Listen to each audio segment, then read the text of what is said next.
गोजोनथाव खौरां बासबारियाव मैया पलिटेकनिक इन्स्टिट्यूशनखौ बेखेवनानै होनाय जायो आसामनि गिबि मन्थ्रि डक्टर हिमन्त बिश्व शर्मा बिथाङा। क'क्राझार जिल्ला परबजरा महकुमानि सिङाव थानाय बासबारियाव बिटिआर गोजोन गोरोबथाजों फैफानाय पलिटेकनिक इन्स्टिट्यूशनखौ खोथा होनाय लेखायै दिनै मोनफुंनो हाबाय। बेखौ लानानैनो ओनसोलनि माखासे मेलेमजिबि दैदेनगिरि आरो रायजो राजाफोरा बिटिआरनि गाहाय मावफुं सोद्रोमा प्रमद बर'खौ साबायखर जासिदों। लोगोसे बे बासबारियावनो गायसननो थाखाय लाबोनाय पलिटेकनिक इन्स्टिट्यूटखौ गिबि समावनो बासबारि ओनसोलनि रायजो राजाफोरा सिंजरा पन्द्रगाव पार्ट 1आवनो गायसननो गिबियै रायज्लायखादोंमोन होननानै परबजरा जिल्ला बर' थुनलाइ आफादनि गाहाय आफादगिरि अम्बिकागिरि हाज'वारिया बिबुंथियाव मख'नानै बुंथियो। थांनाय सानखालि आसामनि गिबि मन्थ्रिया बिजनीआव मोनसे हाबाफारि लानानै मोनसे डिजिटेल मेथडजों परबजरायाव बे पलिटेकनिक इन्स्टिट्यूटखौ बेखेवनानै हरनायखौ रंजानानै बमा गावनायजों परबजरानि बर' थुनलाइ आफाद आरो मोनब्रै दखरा एबसुजों लोगोसे बर' समाज आफाद, ट्राइबेल संघ आरो गोबां गुबुन गुबुन आफादनि सुबुंफोराबो बाहागो लानायखौ नुनो मोननाय जादों। लोगोसे गुबुन गुबुन गामिनि साननो हनो गोरों सोद्रोमाफोराबो बे रंजा खुसिजों भारतनि नरेन्द्र मोदी आसामनि गिबि मन्थ्रि डक्टर हिमन्त बिश्व शर्माजों लोगोसे बिटिआरनि सीएम प्रमद बर' बिथांमोनखौ साबायखर जासिदों ओनसोलनि मेलेमजिबि रायजो राजा आरो गोबां गौथुमनि आफादफोरा। बेनि जेनाखि जोंनि नैबे पलिटेकनिक कलेजखौ जुदि जोंनि बे बासबारि ओनसोलाव खुलिफैदों बा गायसनफैबाय, बे जिनिसखौ जों आंनिल' नङा, आं बासबारिनि जानानैबाबो गथै परबजरा ओनसोलनि जानानै आं जोबोद गाहाम हामलायदों।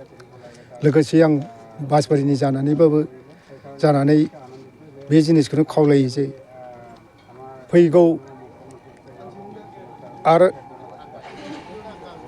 आरोबाव दंबावो जेनाखि उनाव फैबावगोन बेफोरबायदि जिनिस बा अनुस्थानफ्रा गिदिर गिदिर अनुस्थानफोर जेनाखि फैयो बे जिनिसखौ फैबावगोन होननानै आं आसा खालामो बासबारि ओनसोलनि जानानै।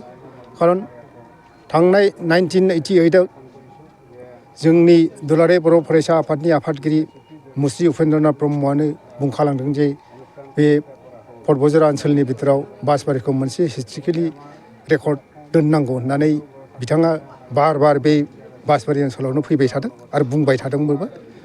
आरो 1988आव बुंखादों बियो जोंनि बे परबजरा ओनसोलनि बिथोराव बासबारियाव आं प्रथम जेनाखि कनफारेन्सखौ खुंनानै थांबाय, बे समावनो आङो डिक्लार होलाङो जे बासबारि ओनसोलखौ मोनसे हिस्ट्रिकेलि जायगा बानायनांगौ होननानै बिथाङा बार बार रायजो राजानि सिगाङाव बुंफ्रुंनानै गालांखादों। माबायदि मोनदों दिनै गोसोखौ? आं दिनै जेनाखि पलिटेकनिक कलेजखौ गायसननायाव आं बासबारि ओनसोलनि जानानैबाबो आरो आंनि पार्सनेल गोसोजों जोबोद गाहाम हामलायबाय। आरो लोगोसे आं दुलाराय बर' फरायसा आफादनि आफादगिरि मावथि हान्जाखौबो आं जोबोद साबायखर होनाय जाबाय। लोगोसे आं प्रमद बर' बिटिआरनि चिफ आरो लोगोसे आसामनि चिफ मिनिस्टार हिमन्त बिश्व शर्मा सार आरो लोगोसे भारतनि जेनाखि प्राइम मिनिस्टार बिथांखौबो आं गाहाम हामलायनायखौ जासिहरनाय जाबाय। आं बेखिनिखौनो बुंनानै आं आंनि जेनाखि मोजां मोननाय लोगोसे रायजो राजानि जानानै हामलायनायखौ आङो बेखिनियावनो फोजोबबाय। गिबियावनो आङो मिडियानिसिम साबायखर जासिहोबाय। दा दिनैहाय जोङो परबजराबासि हिसाबै आरो गासै बिटिआरनि रायजो राजा हिसाबै जोबोद गोजोननाय मोनदोंदि जोंनि परबजरा हालामाव थांनाय बिटिआर रेकर्ड जानायनि उनावहाय मोनसे पलिटेकनिक सेन्टार जोंनि बासबारियाव गायसननायनि मोनसे बाथ्रा होदोंमोन। जोङो बेखौ बासबारि ओनसोलनि रायजो राजाफ्रा गोबां खेब सावरायनायनि उनावहाय जोंनो बिटिआरनि चिफ प्रमद बर' बिथाङा जोंनो खोथा होनायनि गेजेरजों बे बासबारि ओनसोल जायखौ परबजरानि सिङाव थानाय सिंजरा पन्द्रगाव पार्ट 1नि गामियाव मोनसे पलिटेकनिक इन्स्टिटिउसनखौ गायसननायनि रादायखौ होदोंमोन। दा बे हिसाबै दिनैहाय आसामनि गिबि मन्थ्रि डक्टर हिमन्त बिश्व शर्माया बिजनीआव फैनाय समाव मोनसे गोनां हाबाफारि लानानै बिथाङा जोंनि बे पलिटेकनिक इन्स्टिटिउसनखौ डिजिटेल मेथडजों दिनैहाय बेखेवनानै होबाय बा गायसननानै होलांबाय। दा जोङो बिथांनिसिम दिनैहाय परबजरा हालामनि गासै रायजो राजा हिसाबै आरो जोङो गुबैयै बासबारि ओनसोलनि रायजो राजाफ्रा जोबोद गोजोननाय फोरमायनायजों लोगोसे बिथांनो मान बावनाय जासिदों। दा बेजों लोगोनो जोङो बिटिआरनि गाहाय मुस्रि प्रमद बर' सारनिसिमबो जोङो गाहाम हामलायनायखौ जासिदों। लोगोसे भारतनि गाहाय गिबि मन्थ्रि नरेन्द्र मदि सारनिसिमबो जोङो दिनैनि नैबे मेसेजनि गेजेरजों साबायखर जासिहरबाय।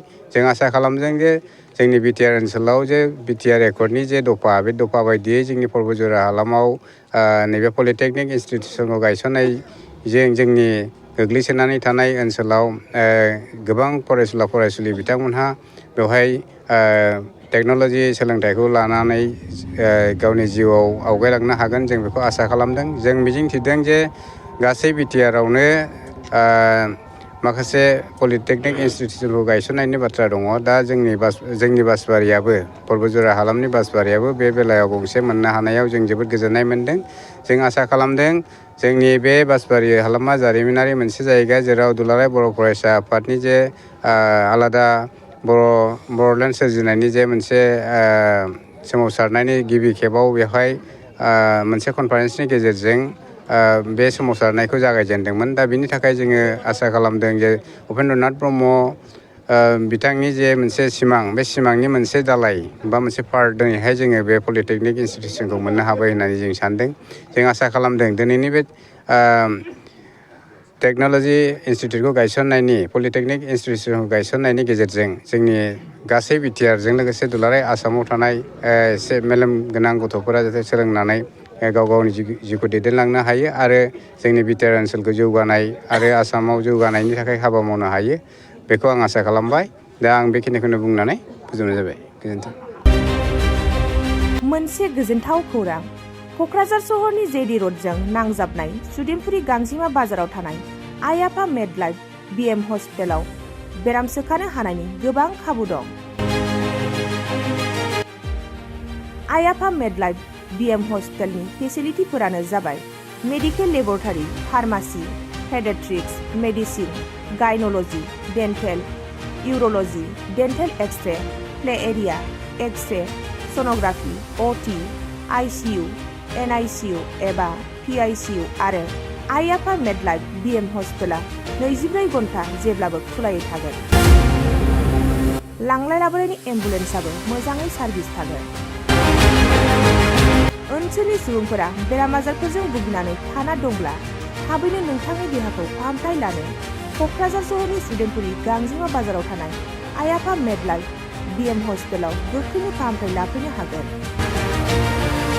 आबुङै मिथिनो थाखाय 9101655430 एबा 8822688026 जानबुं नम्बराव खौरां लाहरनो हागोन।